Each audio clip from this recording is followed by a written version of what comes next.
Welcome to Jacob Thurman's English Portfolio Extravaganza. Hi, I'm Jacob Thurman, and my first poem for today is a Victorian-era inspired poem about the most majestic creature in the world, the pelican.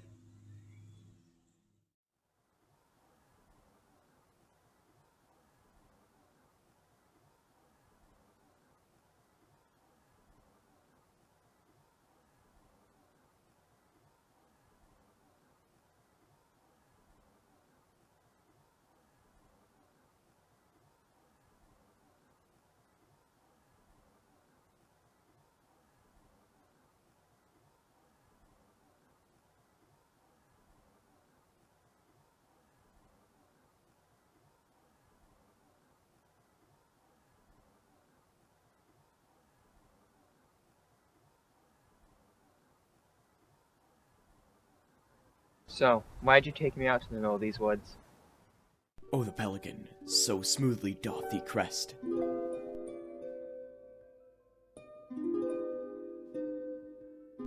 With angelic wings that glide unlike the rest.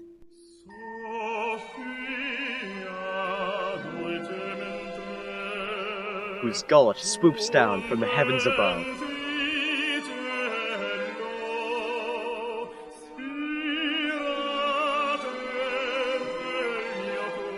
With tranquility unbound and limits thereof.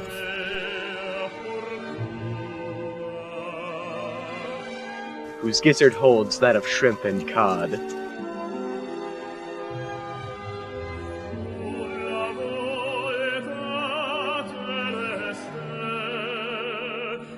The epitome of beauty, a righteous wind god.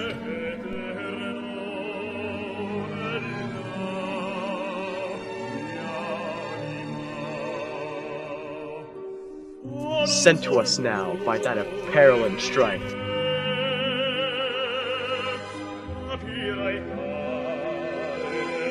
An eternal pilgrim, cast away by life. Not a soul knows how far he's come. Nor the distant lands to where he's from. For there are none who fully know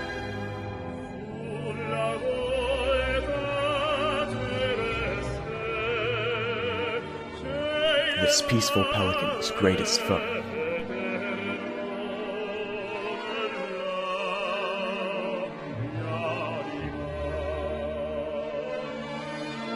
O praise, pietistic pelican, for thou art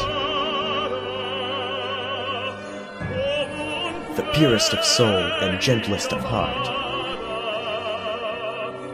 God speed thee, bewitching bird amongst men.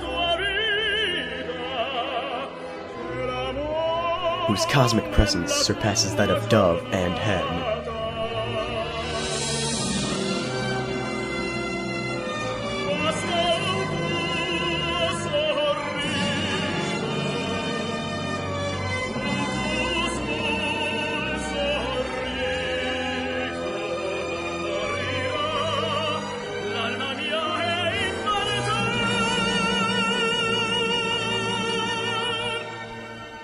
Fly free, thou faultless prophet of the air. To thee, no other creature can compare.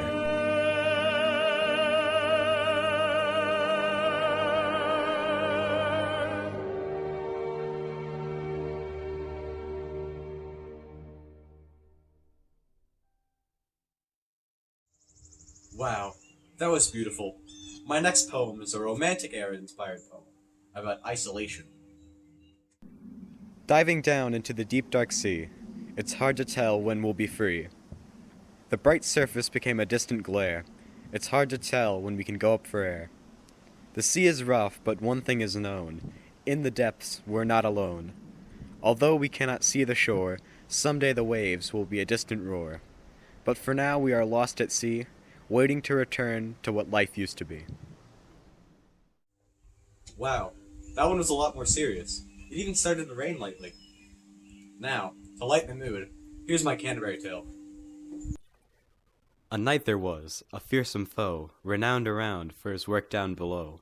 For every man he ever did face, left with their lower regions disgraced.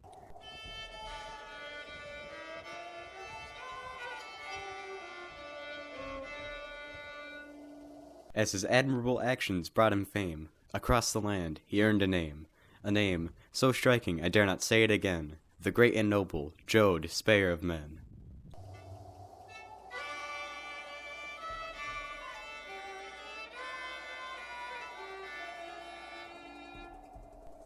That's right, Joe, despair of men. Bruh, sorry, I said it again. I tend to repeat myself now and then. That's the last time I say Joe, despair of men.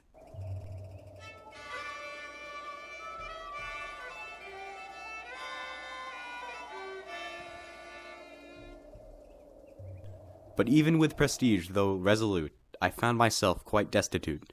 Though poverty had bothered me none, last night on the village had been too much fun. I woke to find on my door a threat. You have till sundown to pay off your debt.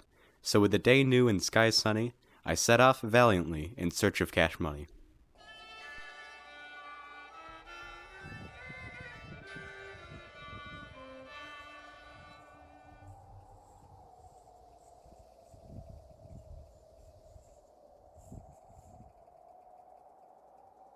The sun shone brightly over me, but just in case, I checked to see. That decision was not very wise, for the sun burned holes into my eyes. So I wandered around, not knowing my direction, for I couldn't look up without proper eye protection. Luckily for me, I encountered a man, who coincidentally was a physician. The man claimed he could treat my eyes, but with no money I would need to improvise. He came up with the idea of a test and proposed that I go on some sort of quest. He said, "I can heal your eyes and show you where to go, if you can beat Sir Maximus at the limbo." Now Maximus was a name that was not to be spoken. As soon as it was said, Sir Maximus was awoken. Maximus was a master of limbo and such. He could pass under the bar and it'd never be touched. Maximus brought forth his limbo stick. I'd seen none other that was quite so thick. "Who dare awaken me?" was his question. Then Maximus started to tread in my direction. He asked, "Hath you challenged me to a game of limbo? I'm far better, your attempt at humor's kinda cringe though. I need for my eyesight to return, so with the physician's care, that I can earn. Once I beat you in this game, my 20/20 vision I shall reclaim." This challenge was known across the land, once Maximus set up the limbo stand. "Show me your skills," Maximus said, and sequentially I started to move ahead. This quest seemed like a perilous blunder, but nonetheless I proceeded to go under. You barely even made it under my staff. That was a pitiful attempt, not funny, didn't laugh. Maximus proceeded with his undertake, but I noticed a rule that Maximus did forsake. He used his limbo powers to manipulate space, and move the bar out of its place. Knowing Maximus had broken this rule, I concluded the limbo and started a duel. Before Maximus had a chance, I sliced my sword through his pants. No longer shall Sir Maximus love on, for within that swoop his ovaries were withdrawn. Within my hilt I placed my sword, and found my vision to be restored. By the time this concluded, the sun was set, and suddenly I remembered my crippling debt. I bowed my head and let out a sigh. That was kinda cringe, not gonna lie. Hi, I'm Jacob Thurman, and I really like my Lego mail plane. It's really nice, and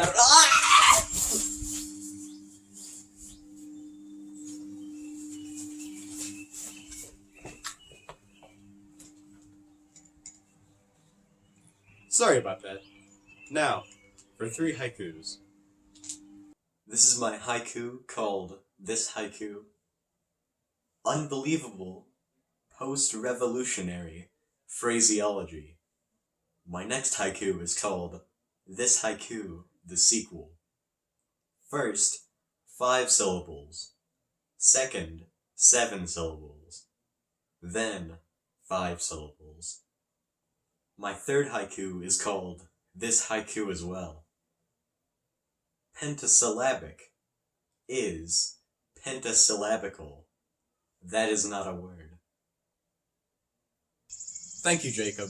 Very cool. Now, for a poem about being home in 2020. It's been very strange to stay at home, a drastic change from what we've known. Although it's new, it's not all bad. It's an opportunity to do things we never had. Now for a poem about my sophomore year. Wednesdays after school in room E217, I played games on a computer screen. For all gamers, there was a hub.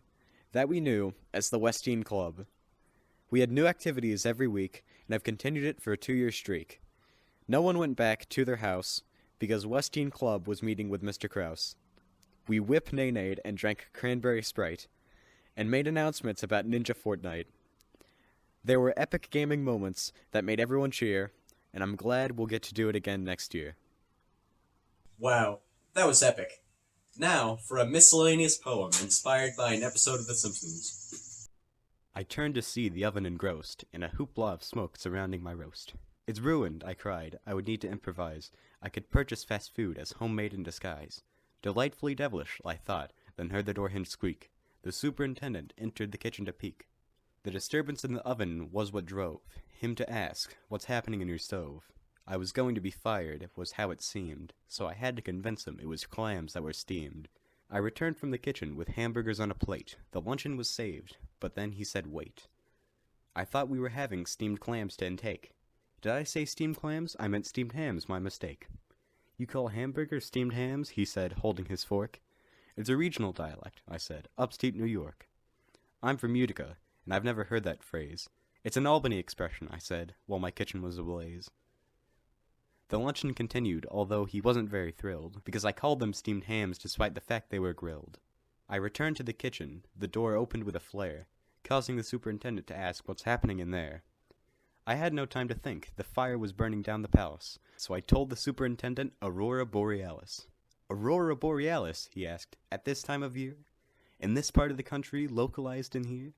I'd been found out for sure, but how could I guess? The superintendent would believe when I said yes. The luncheon had ended, and we walked out the door, when I heard something that I hadn't before. The house is on fire, said Mother upstairs, seeing the sights. No, Mother, I said. It's just the northern lights. Steamed hams. Well, that's all for Jacob Thurman's English Portfolio Extravaganza. Goodbye.